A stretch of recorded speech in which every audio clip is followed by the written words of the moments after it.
Hey everyone, how are you doing? It's a very rainy day here in London today. It's November 1st, the day after Halloween. I didn't go out to any Halloween parties or anything last night because I'm not really into Halloween parties, but instead I went to a series of book readings, and then I came home and I watched the finale of the Great British Bake Off on catch-up because I was out on the night it was actually on, and I ate loads of pumpkin spice ice cream while I was watching it, which was ideal. This amazing ice cream. It was just so good, and yeah, it's a perfect evening, right? So I'm eager to talk about what I read in October and bookish things I did in October because it was a very busy month. But first, I need to talk about something first that I got really upset and frustrated with. I just need to get something off my chest, and because I thought about making a whole video about this, but decided no, I don't want to do that. I don't have the energy to do that. But yeah, I want to talk about this. So it has to do with the Booker Prize, and so the Booker Prize happened, and I went to the readings of all the shortlisted authors, which was really fun and interesting to hear everybody talk about their books on the shortlist, and so wonderful especially that I got to hear S.A. Edugyan talk about Washington Black and her motivation for writing it and the origins of this great novel. And I got to ask her a question too. I asked the first question to her about the novel and whether she'd always planned for it to be such an episodic sort of novel that goes to all these different places in the world, or if she if that just sort of came along naturally as she was doing the research. And she said it was the latter, that as she was doing research for the book, it just came up and seemed right that he would travel to all these different places in the world and try to, as a way of, sort of grappling with his identity, the main character's identity, and yeah, so really appreciated that and got to have her sign my book, which was really wonderful. And also got to ask her personally, when I had her sign the book, whether she, because I love the scene where he goes diving, so I was wondering if she had ever actually gone diving herself or underwater snorkeling or anything, and she said she hasn't actually. She's never done that. It was totally fictitious. So that was really fun and interesting.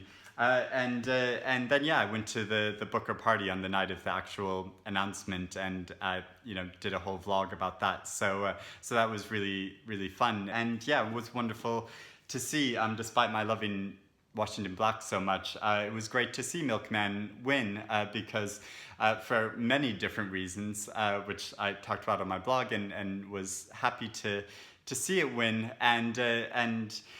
But then in the week after this novel won the prize, I got really frustrated with how it was being discussed and how some people had wanted to sort of control other people's reading experiences or how they were responding to the book. And this is mainly around the issue of the novel being described by a number of sources, including the chair of the Booker judges, as challenging and difficult. And I described this book this way as well. And I got a couple comments and emails responding, saying like, "Oh, you really shouldn't say that," or flat out, "I think you're wrong. That's a wrong reading of the book." And I saw this reflected in a lot on like social media and on Twitter. People were saying how like, "Oh, I don't understand how people can call this challenging. It's not a challenging book." And I think there are three main reasons why people were having this response. I think a misinterpretation of why people are calling this book challenging and difficult. And those three main interpretations of the words challenging and difficult were that either people reading it literally weren't understanding what they were reading, just were finding it unintelligible and not understanding it, or that they were too lazy to read text, and a story, some of which is a bit is difficult, and just didn't want to challenge themselves, and so would rather just have an easy, fluffy read, or that people were calling it challenging or difficult because they wanted to put it down, that they were getting some sort of like buzz or enjoyment out of trashing a novel that has just won a really prestigious prize. And so I think those are three interpretations of why people were calling it challenging or difficult, but I wasn't doing that for any of those reasons. And I've talked about this book at length, and I really like, so I feel like I've given it its due. I've really tried to engage with it and what it was doing. And like I've said multiple times, I hugely appreciate some aspects of this novel and really think that some aspects of it are brilliant and wonderful, and I was so engaged with them. But then there are other sections of the novel which honestly I just thought dragged, and I'm not going to go into all that again because I've already talked about it at length, and I'd really rather not talk about this book anymore, and talk not because I don't think it's interesting or worth talking about more, and I'm so glad that more people are discovering it now. But I'd like to talk about other books because I feel like I've been talking about it so much. So yeah, I found that really frustrating, these responses to it, and I understand why some people are a bit touchy about it, and because it feels a shame and sad in a way that a book is going to go out into the world after winning this big prize, and a lot of people will buy it just for that reason, and people who don't often buy a lot of books will buy it just for that reason, and then to be suddenly hit with this attitude like, oh, it's challenging and difficult, it'll make those people feel like oh, I don't know if I want to read this, and I feel really conflicted about this because I don't know what's the best way you should go about responding to a book. If that was my honest opinion, I don't want to be disingenuous and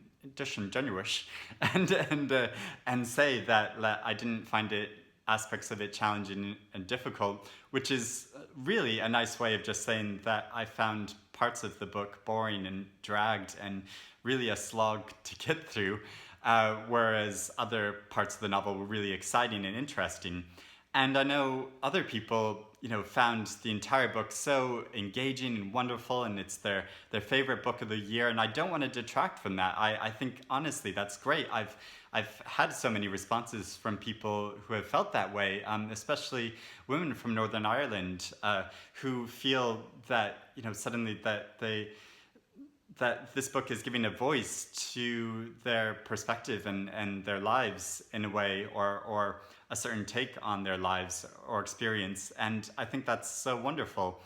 And I was confronted with this the other night, a couple nights ago, when I was at a literary salon, and I was sat at a table with a woman who had exactly that experience. She has a busy family life. She doesn't read all that much, but she did buy this book because she always buys the Booker winner, and I sort of, and she's like, oh, how did you find it? And I was like, well, honestly, parts of it are challenging, but other parts are brilliant. And she had that sort of response of like, oh, I don't know if I want to read it. And so, yeah, but I didn't want to dissuade her from reading it. And, and I've heard from other people, and like I told her that maybe you want to listen to it on audiobook, like Simon and other people have said that maybe the experience of this novel is much better on audiobook.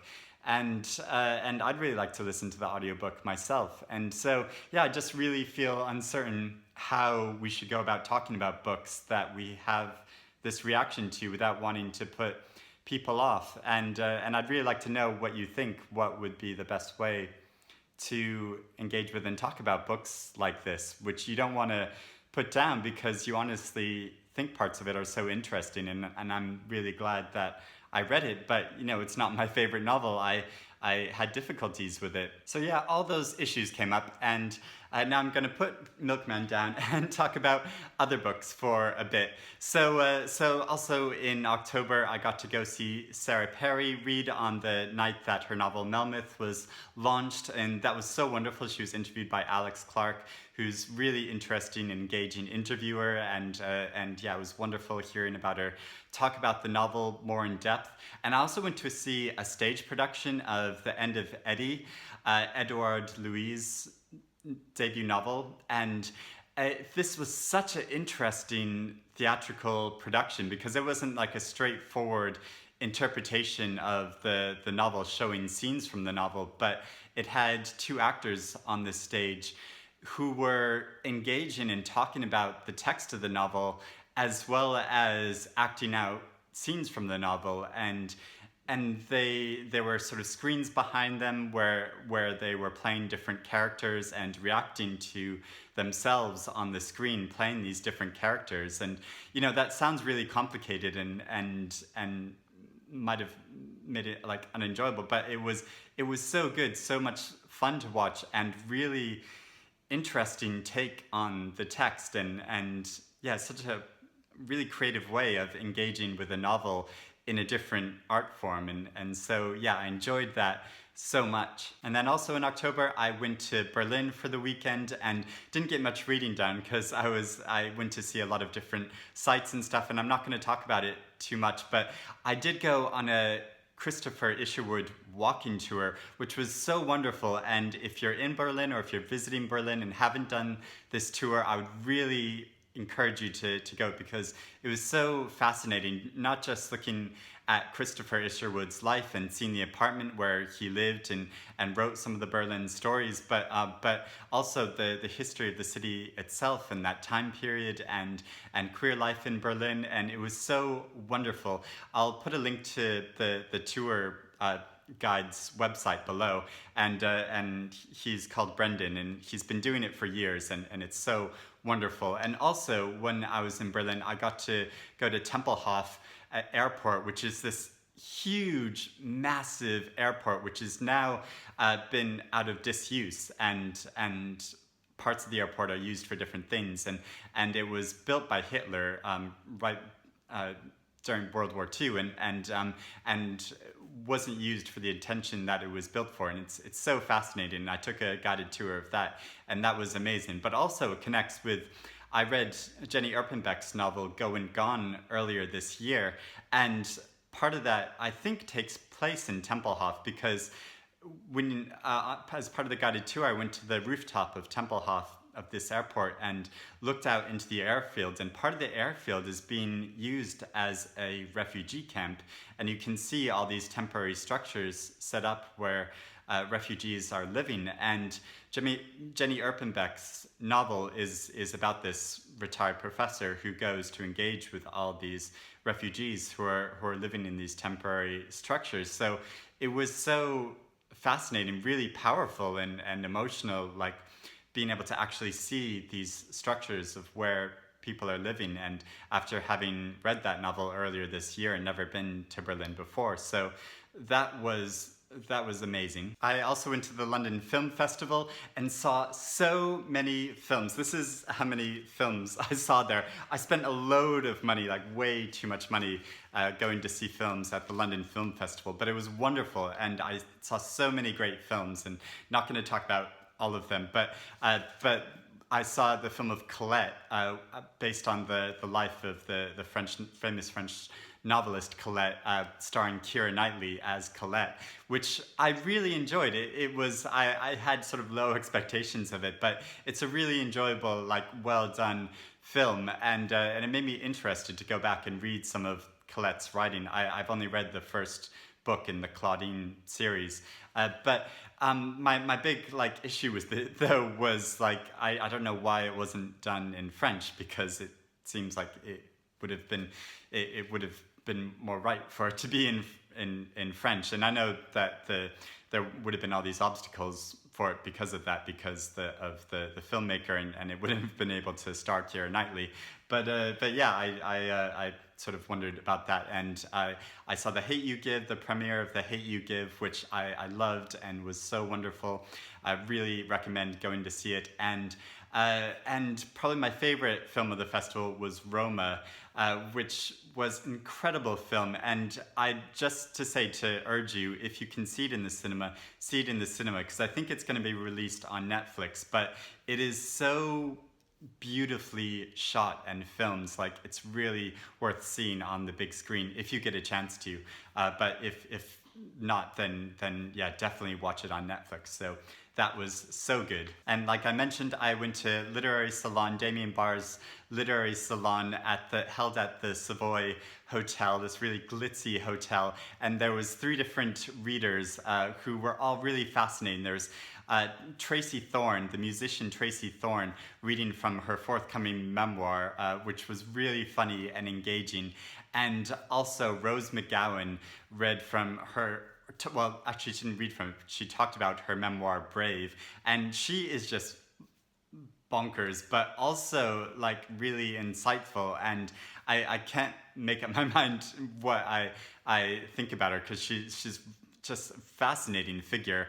But also Adam Kay read from his memoir, This Is Going to Hurt, which was so powerful. He's a former doctor talking about just the crazy experiences of being a former doctor. And I haven't read this memoir yet, but I really want to, because what's so amazing is that he can go from being really comic, talking about these like excruciating scenes in a really comic and funny way, but then switch to it being really poignant and striking, and saying something really political about the current state of the NHS in the UK. So yeah, that was incredible and powerful. And then last night I went to see the shortlisted readings of the Goldsmiths Prize, and there's 6 books on the shortlist. I've read 2 of them, where there's Olivia Laing's novel Crudo on the list, which I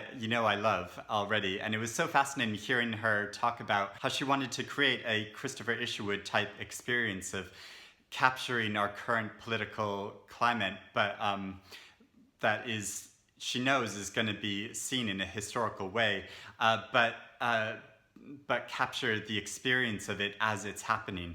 And so I thought that was such an interesting take on it.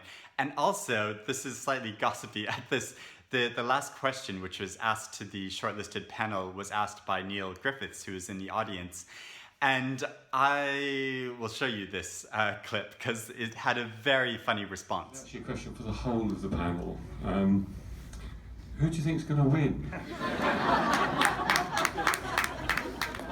Now that's not fair. Come on, you got to have you got to think. You got to have your ideas. Share it with us. I don't think art is about winners and losers. So that response was by Gabriel Josipovici. I can't really pronounce his name, but who wrote this very short novel, which is on the list and which I really want to read now. And yeah, Neil Griffiths, I mean, he was making this statement to, I think, just be sort of funny and lighthearted, and but which was great. But I sort of feel like Neil Griffiths, after the Booker Prize, he made this ranting video about it and the long list, and I can't help feeling that partly he made that video, like I think he honestly meant everything he was saying in it, but partly his feelings were hurt because his novel wasn't on the long list for the Booker Prize, and I think that is just really obvious. If you look at his tweets before the prize long list was announced and his tweets afterwards, like he was obviously really hoping that his novel would be on the list, and I can't blame him for that. Like, who wouldn't want their novel to be, if he wrote this massive novel, and obviously you would hope that it would be on this prize list and get more attention. But yeah, I can't help but feel that his really angry reaction to it wasn't in part because of that fact. So yeah. So anyway, getting on to what I actually read in October, and it connects nicely with the Goldsmiths Prize because Robin Robertson is also on the shortlist for the Goldsmiths Prize for the lawn take, and I read this at the very beginning of the month because it was shortlisted for the Booker Prize as well.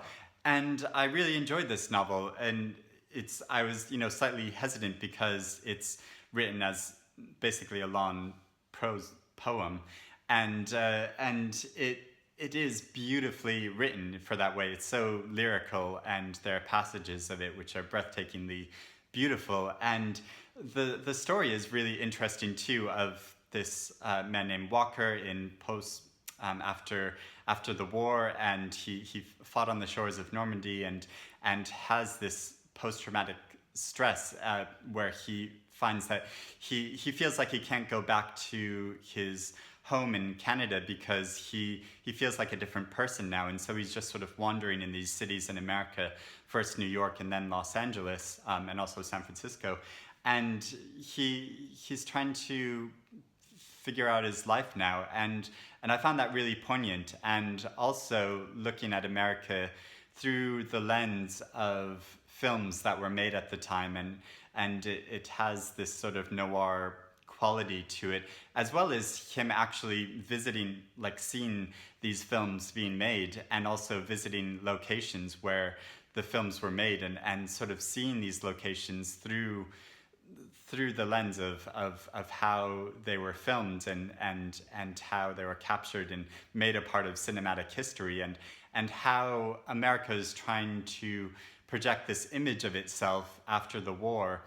And so, and I felt like that didn't always work in the novel, how he did that, but the central story of it and the way it was written was so beautiful, and I thought really effective. I also read an advanced copy of Joyce Carol Oates' new novel, Hazards of Time Travel, which is going to be published at the end of this month, but I was so excited to read it because, I'm a huge Joyce Carol Oates geek, and it was so wonderful reading this, especially as I did it as a buddy read with Britta Bowler, who has also read so much of Joyce Carol Oates' work and written about her work and about her life, and so it was so wonderful reading it alongside her and being able to bounce ideas off from her, and I got so much more out of this novel hearing her responses to it and discussing it with her and bouncing off ideas. So that was great, and there's been a lot said about this novel because it's a dystopian novel, sort of sci-fi novel set in the very near future about a teenage girl named Adrian, or Adrian. Britta and I could never quite figure out how her name should be pronounced. It's a sort of totalitarian regime in the future where people aren't supposed to question things, and history has basically been reset from the time of 9/11. History isn't taught before that point, and people are categorized in these racial categories around the country of America, and America has been reshaped and expanded. Basically, North America is one big country now, so it's this very suppressive regime, and she's a teenager who just is naturally curious and asks questions, and she gets in trouble for that. And the punishment is to send her back in time to the late 50s, early 60s, and be a student in a college. And she's supposed to serve out this sentence over a period of a few years and live in this very different lifestyle from what she's used to. And that is so fascinating on a number of levels, on the story level of what Joyce Carol is saying about our current time period and where we're going politically, and her fears about the current time period, which you can see all over Joyce Carol Oates' timeline in her Twitter feed. All she talks about is her rage about Trump and her anger about what's happening in the country now. So yeah, it's interesting on that level, and an interesting way of looking at history and where the country went with. She talks a lot about the scare of communism of that time period in American history in the 50s and the 60s, and the paranoia all surrounding that, and also developments of psychology and behavioralism. And so really interesting engaging with all those different ideas, but also on a personal level, how this novel is so oddly reflective of her life itself, I think. And so she's someone who's in her 80s now, and she's looking back at this time period because when the time period that the girl goes back to is when Joyce Carol Oates was at college and university. And there's some scenes in this novel which are a direct parallel with what Joyce Carol Oates experienced in her life, being a valedictorian and having to give a speech, and also working in a library as a student, as she did in her time period, for a pittance, and having to do a lot of grueling work for very little money. And so it's fascinating how this novel, even though it's this dystopian novel, almost feels a bit autobiographical because it's her looking back on her life. And where the story goes is so fascinating and interesting. Where it ends, it's incredibly creepy and very poignant, and has left me thinking about it a lot and really questioning what she means, but also thinking about history and our agency as individual citizens in society. Like, how much agency do we really have? How much change can we really affect? And the choices we have as citizens, do we want to sacrifice our personal lives to try to, for these greater causes, or is it better to sort of play it safe and go on an even keel and have a comfortable and good life? It's just raised all these questions for me, and so I think it's really interesting and compelling. And some people are labeling this novel as a young adult novel, and I would argue that it's really not a young adult novel. It has all the tropes of a young adult novel and set in this dystopian time period, and has a sort of hero which is fighting against the system, but how it resolves itself is so not a young adult novel. So I would argue that it's sort of an anti-young adult novel. Not that Joyce Carol Oates is anti-young adult novels, but what it's doing is completely opposite of the effect of what young adult novels would normally do. So I really enjoyed this, and also really interesting. I read this coincidentally right after reading Barbara Kingsolver's novel Unsheltered, and both of these novels feature a scene where a woman puts her finger in the mouth of a carnivorous plant, of a Venus flytrap plant, and sticks her finger in as if testing whether the plant will actually eat her or consume her. And I just found that so striking, like such a coincidence, because it's such an odd image, and an image I haven't come across before, but it happens in both of these novels. And so that's sort of surprising, but it sort of makes sense if thinking about it more, that they would do this, because both novels are talking about evolution and Darwin, and so it's an image that I think is sort of playfully commenting on that, of presenting an idea of what if, rather than us evolving and our species of plants and humans evolving in a certain way, what if plants are the ones that would consume us, rather than us sort of dominating the planet and being the masters of plant life. And so I thought that was really fun and interesting. But yeah, I love Barbara Kingsolver's writing, and I thought this novel was so engaging and wonderful. Not without issue. There are issues in it, but it's so wonderfully done. So it concerns a woman in close to the present day whose family is going through a lot of difficulties. And the beginning of this novel, there are some scenes in it which I found so heart-crushingly tragic to read about. It's really difficult. But also just so engaging and compelling.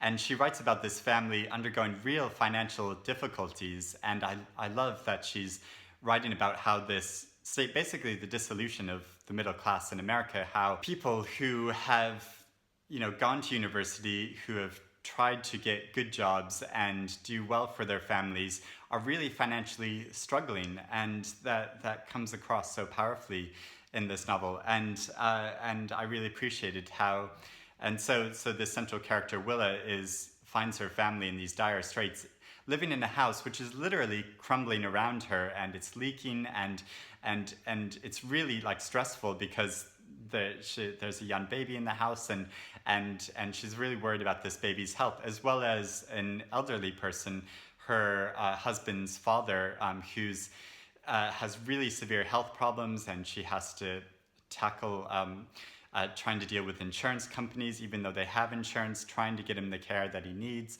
And so that's really powerfully done.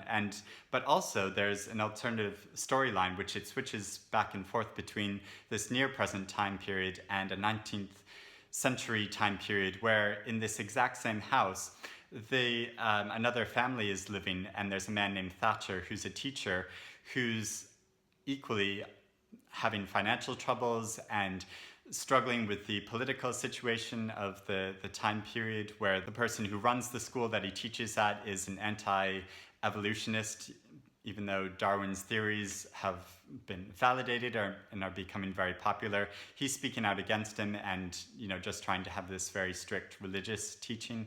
And it's also about his meeting a neighbor who is this woman named Mary Treat, who is an actual historical woman who is a scientist that corresponded with Darwin, and she made a lot of scientific discoveries and did a lot of scientific research about the natural world, and who is the character who when he first meets her in this very comic scene, she can't get up to greet him or make him tea because she has her finger stuck in this Venus flytrap because for a long period of time, because she's trying to see what the effect is and do this scientific experiment with her own finger, and so that was very funny. So that's all interesting and well done, and it's really interesting reading about this historical figure of Mary Treat.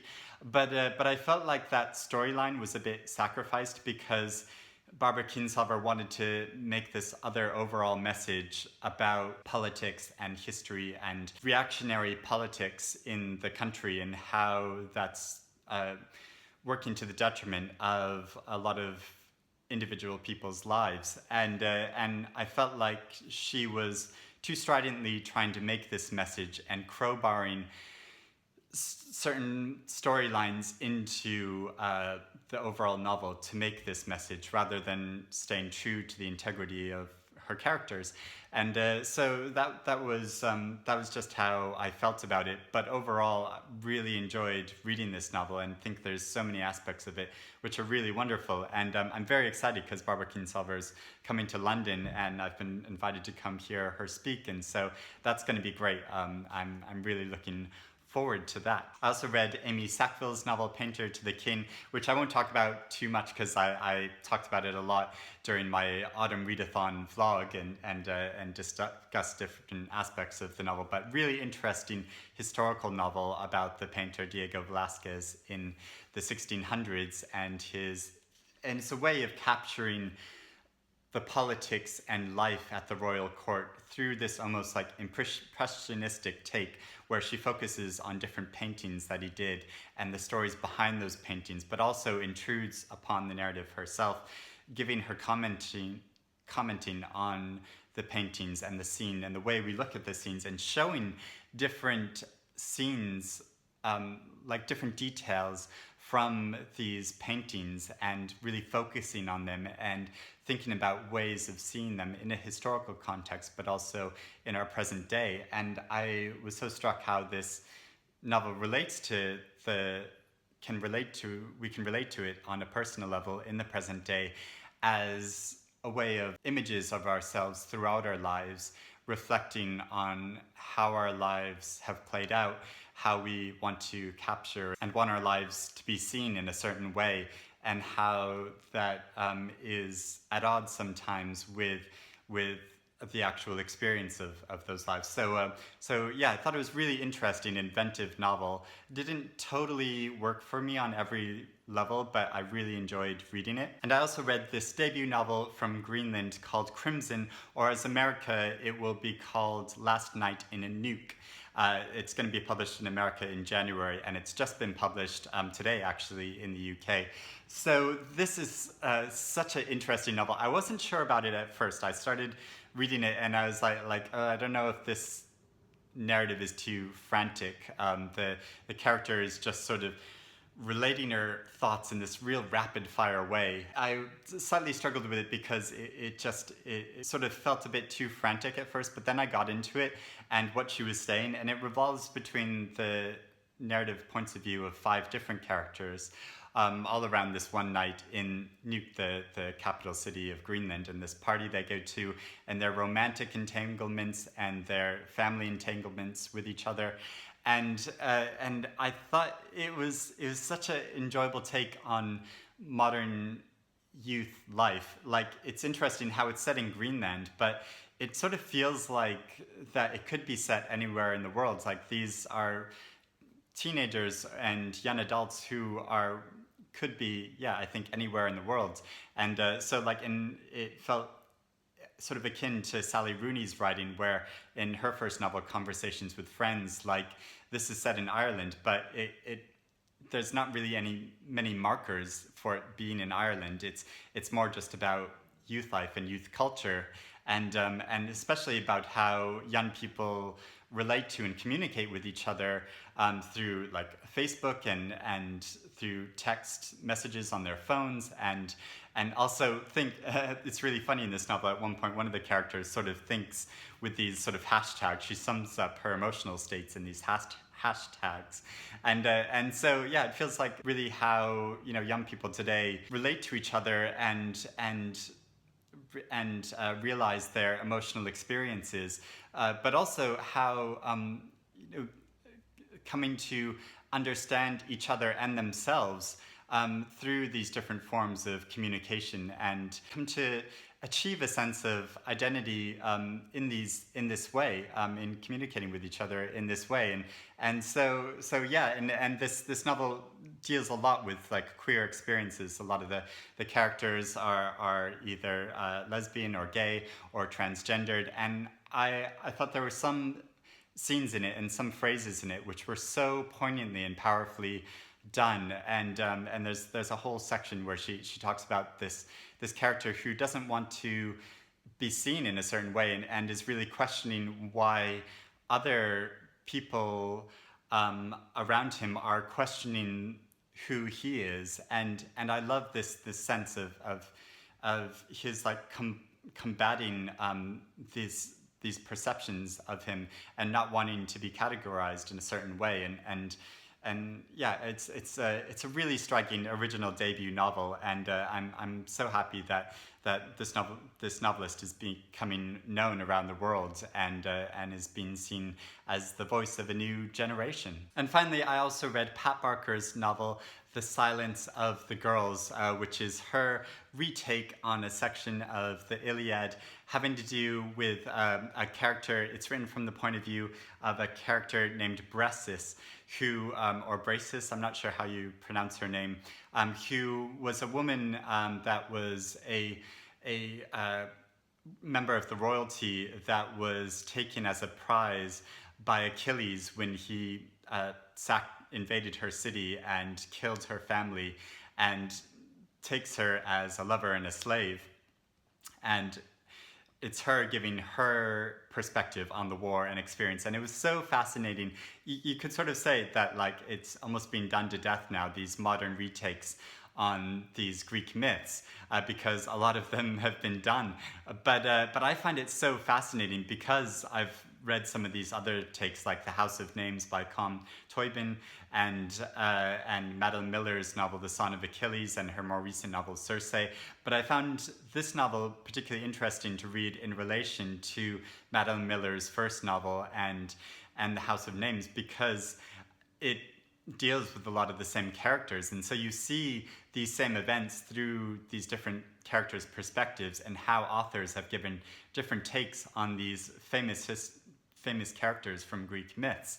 And I found it really interesting, this take on Achilles and Agamemnon, who was such a tyrant and a horrible character, and I sort of had thought it was fun to try to imagine as like a reactionary, if there was this reactionary novelist who wanted to give a take on this Greek myth through Agamemnon's perspective and see him as the real victim of this time period, in the way that, like, in reaction to the Me Too movement, like some people have said, like, oh, men are the real victims of the Me Too movement in this ridiculous way. It's just that whole concept is so ridiculous and horrible. But I could imagine this, like, it would be really funny if a reactionary novelist or if somebody did a satirical take on this take of the Greek myths from Agamemnon's perspective, how he sees himself as the real victim of the Trojan War. I think that would be so funny. Anyway, but yeah, I really enjoyed this take and the real anger that the narrator feels that, the Greeks and the Trojans, who are seen as the heroes of the war, their experience and their story is being sung about in these stories which have been immortalized in history, whereas the women's stories, they're just sort of seen as the slaves and these peripheral characters in the stories, and so yeah, really understood and felt, and she does it so well, the anger that these characters who are seen as periphery and whose points of view weren't taken seriously. And so, yeah, I was slightly hesitant going into this novel because I was wondering if I would just be a bit exhausted of the subject matter, or if I felt like, or I don't know, I was just expecting, I thought that the text might be a bit difficult, but it was really really enjoyable to read, really engaging read, even though there are some scenes in it which are so horrific and horrible, the violence of it, and she doesn't stint on the violence that is done to these women, but yeah, I thought it was a really powerful book. So that was my reading month, and yeah, things I read. So let me know what you've been reading, especially if you've read any of these novels, what your reaction to, what are your thoughts about this whole reaction to the Booker Prize, and how we should talk about a novel that we don't want to put people off reading, but nevertheless we had some reservations about. So I hope you're doing well, and I will speak to you again soon. Bye, everyone.